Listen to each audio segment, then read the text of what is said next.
llevar a una transformación social.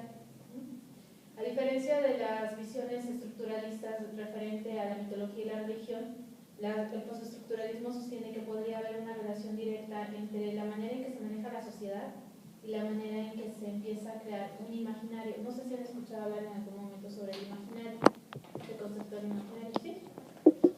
¿Qué saben sobre él? Ella no, ellos no. ¿No? Pero para ver, explica. Explica. No, pero así hay interacción. Sí, esto de que el ponente habla solo de repente, por lo menos al ponente, o sea, a mí me causa terror. Estaría bien también que si saben algo, compartir las ideas, ¿no? Bueno. Entonces sí les agradecería la participación. Bueno, el imaginario son las figuras que nosotros manejamos. Dice Jung que hay cuestiones de los arquetipos que cada sociedad les sirve para darle sentido a su entorno. Entonces, no sé, puede ser desde algo muy sencillo como la manera de vestir, que está determinada por el entorno, pero también puede tener significados dentro de los rituales o el tipo de magia que se maneja dentro de esa sociedad en específico. Entonces, el imaginario es esta cuestión que le va dando sentido. En la Edad Media, por ejemplo, si vemos el imaginario, podemos hablar de los caballeros, podemos hablar de las catedrales, podemos hablar de todas estas instituciones que van representando a la sociedad y que le dan sentido a la sociedad, le dan un orden. Cuando estas instituciones son caducas o empieza a surgir una revolución social, se modifican totalmente. Entonces, ahí sí es importante, por ejemplo, entender cómo van surgiendo los mitos. O sea, ¿alguien sabe la definición de mito? ¿Tiene una idea de qué puede ser el mito? Nunca he escuchado hablar de un mito. Sí. A ver, parece que es un mito.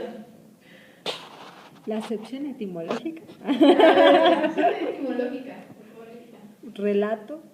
Un relato. Entonces, es una narración. El mito no necesariamente es una mentira, sino es una manera de explicar el entorno. Entonces, cuando surge la religión la idea de la religión va a surgir principalmente durante el Paleolítico superior. Oye, dijiste no necesariamente, No, pero yo creo que nunca es una mentira, porque esa ha sido la deformación del mito. Es que esa sería, no necesariamente una mentira. Hay que entender, cuando se habla de lenguaje, Sí. hay que entender que el lenguaje siempre se está modificando. Por eso utilicé el término no necesariamente, porque si decimos no necesariamente, estamos todavía rescatando esta parte de cómo se ha modificado. Actualmente una persona mitómana es justamente la persona que miente. Pero lo interesante de la mitomanía sería este sentido de que la persona que miente está segura de que está diciendo la verdad. Entonces el mito tiene esa concepción. El mito, por ejemplo, como decía Erika, es una narración, pero que tiene que ver con una explicación con base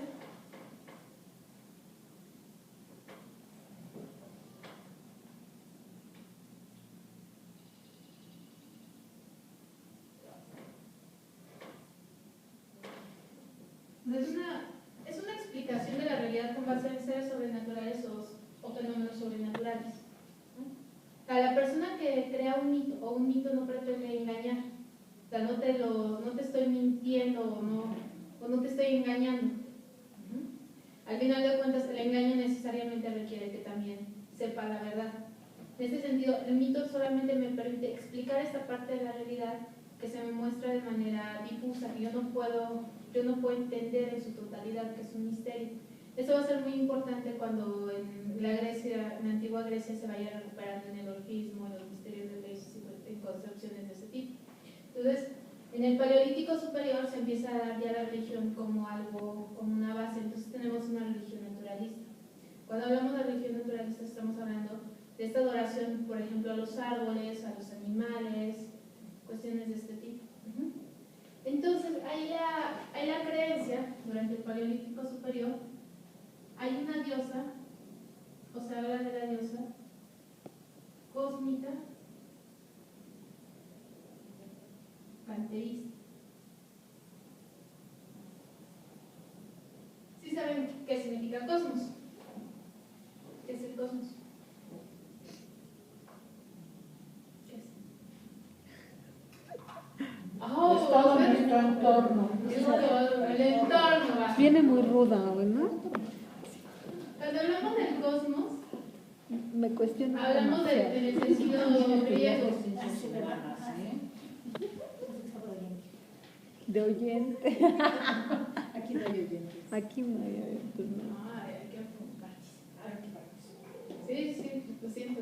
Estoy acostumbrada a que hay interacción. Les digo, hablar sola es así como. A mí en particular. A ver, el cosmos significa orden. Entonces, cuando hablamos, por ejemplo, de las cuestiones de la genealogía o de la cosmogonía, cómo se va generando el universo, es más bien cuál es el orden del universo. No sé si han escuchado hablar de Marduk, de Tiamat, de esta mitología nórdica en donde están los dioses, están dentro de un orden, bueno, más bien están dentro de un caos. Entonces llega un dios que destruye a los dioses antiguos y ordena. Si el mito más conocido o la tradición más conocida, que es la judeocristiana, que habla de esta idea de que la oscuridad y la luz estaban revueltas, entonces llega Dios y empieza a acomodarlas, ¿no? Entonces cosmos no significa necesariamente todo nuestro entorno, sino cosmos en su acepción básica es orden. Entonces, cuando yo hablo de una diosa cósmica panteísta, estoy hablando de una diosa que da orden. ¿Qué significa panteísta? ¿Han escuchado hablar del panteísmo? ¿No? Cuando hablamos de la cuestión del panteísmo, decimos aquí que todo es Dios. Entonces, es una diosa. Imagínense eso, es una diosa que crea todo, que a todo le da orden, y a partir de esa creación, ella empieza también a darle a cada una de sus criaturas una función mágica. Estamos hablando del Paleolítico Superior, todavía hay un pensamiento mágico religioso. Entonces la persona se convierte de repente en un tipo de chamán o el vínculo entre lo divino y lo terrenal. A eso se le llama un hierofante. Entonces, cuando hablamos de un hierofante, hablamos de esta capacidad de que le da la diosa a cada una de sus criaturas de empezar a organizarse a sí mismo y a tomar una estructura dentro, o más bien tomar un papel dentro del orden del universo. O sea, no se ve como lo podemos ver actualmente. Por ejemplo, vemos, yo soy yo, es ella, y así nos vemos separados, ¿no? No somos iguales. No, la visión era más bien todos somos lo mismo. ¿Qué somos? Parte de la diosa. Por eso es una diosa cósmica panteísta. Nosotros somos parte de ella. Y en esa parte que somos, también nosotros tenemos la capacidad de generar o de crear nuevas cosas. Entonces la diosa se divide en dos aspectos. La diosa es tanto lo lunar como lo solar. No es una diosa totalmente dirigida a la luna, no es una diosa solar nada más. O sea, hay que recordar que esos aspectos de lo masculino y lo femenino se empiezan a separar hasta muchísimo después. Aquí tenemos una diosa que es lunar y solar al mismo tiempo. Están unidos ambos aspectos. Entonces, al estar unidos ambos aspectos no hay una separación radical. Una de las, no sé, no traje las imágenes, pero una de las figuras en este momento se le relaciona con el sol, con el fuego y con el agua.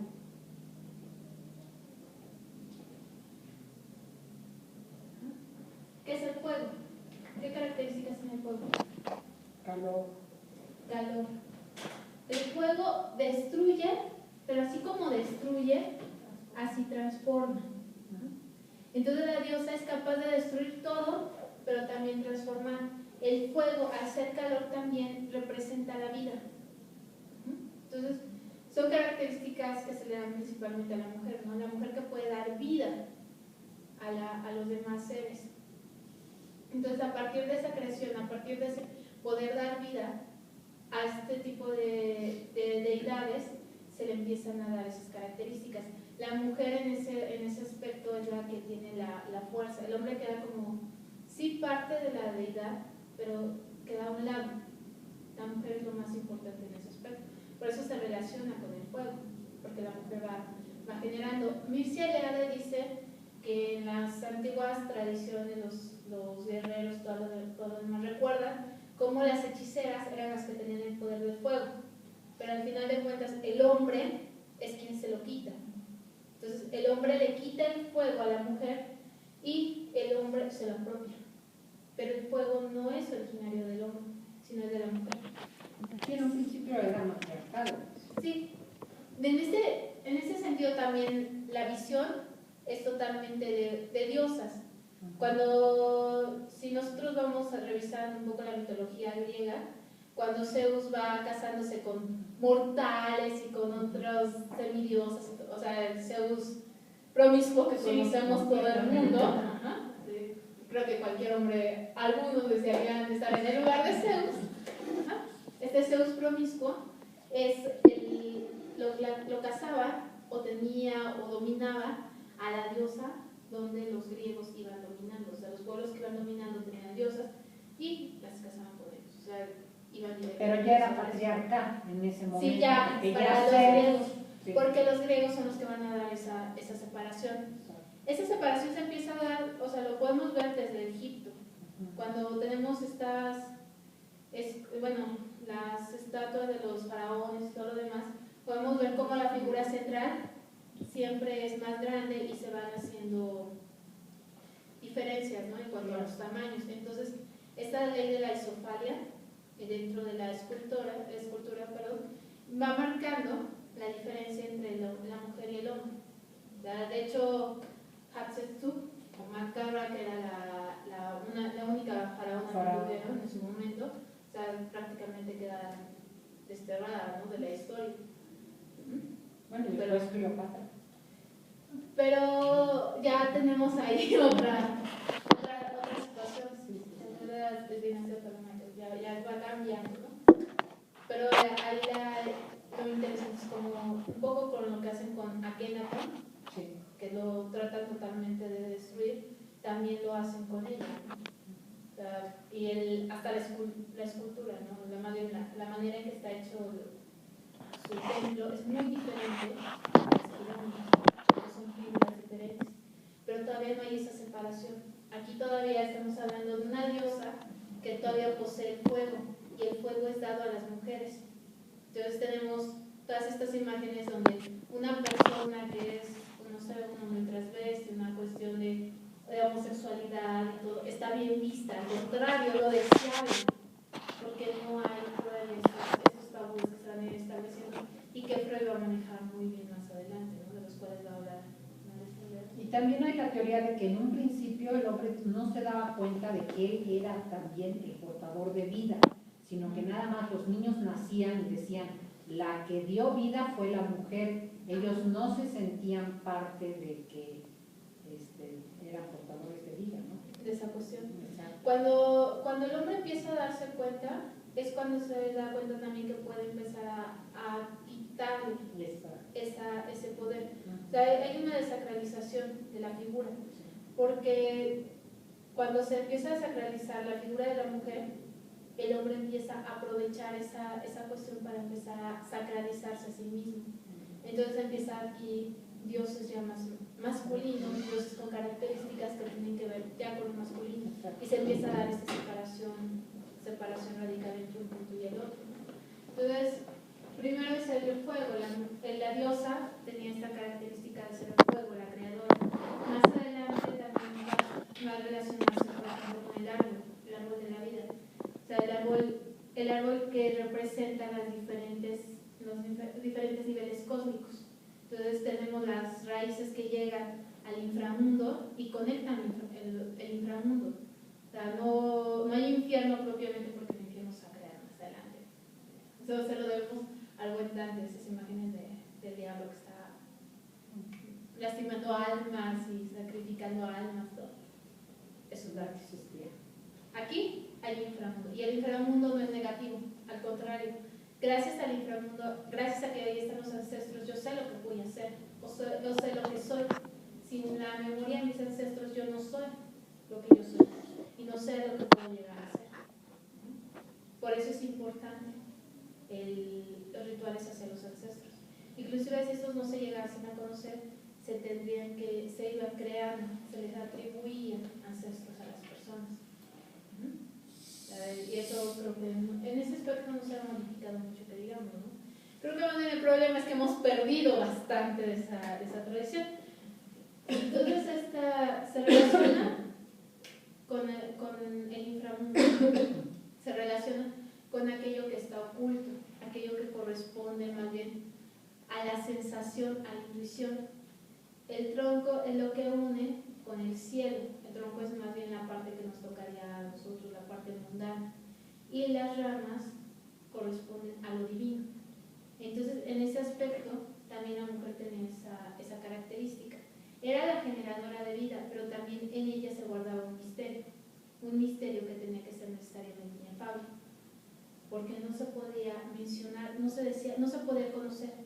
Era totalmente una parte desconocida que la mujer podía intuir, inclusive ahora hablamos de la intuición, ¿no?, de las mujeres en relación a los hombres, que la mujer intuía pero que no podía conocer, ya no le correspondía la palabra a esa parte.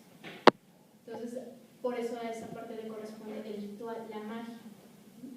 El ritual lo que hace es dar la capacidad al ser humano que tiene o que dirige ese ritual, le da la capacidad de modificar o controlar las fuerzas que hay a su alrededor.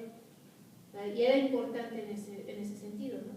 Porque si yo no puedo controlar las fuerzas que hay alrededor, yo no puedo entender el mundo.